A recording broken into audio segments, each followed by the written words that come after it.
Je pense qu'on ne peut pas faire de la bonne astrologie si on n'est pas soi-même un leader. Ça n'a pas soi-même une carrière de leader, parce que seule une carrière de leader permet de comprendre la succession et la tendance des phases.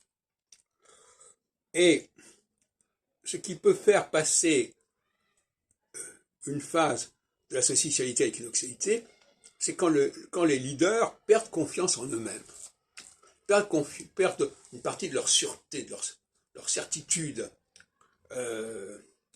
Et à ce moment-là, ils vont quand même chercher des appuis, chercher à diversifier les responsabilités, parce qu'ils ont le sentiment qu'ils ne peuvent plus tout porter sur leurs épaules, comme dirait Atlas.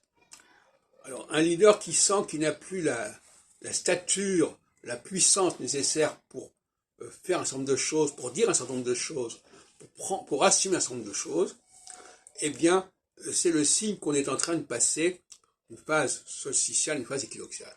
Et inversement, quand en fin de phase équinoxiale, il y a des personnages qui tout d'un coup sentent qu'ils ont une mission quelque part, et qu'ils peuvent entraîner les autres, eh bien, c'est le signal qu'on est en train de passer, de glisser vers une phase solstitiale, etc.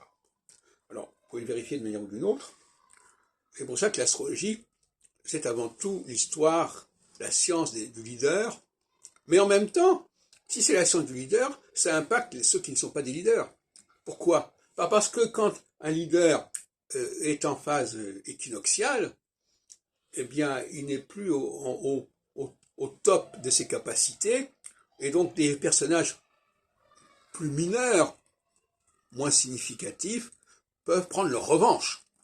Et donc à ce moment-là, on peut dire à quelqu'un, ben voilà, on est en phase équinoxiale, bon, vous n'avez pas brillé spécialement dans votre leadership, mais là, maintenant, vous avez votre chance. Saisissez-la.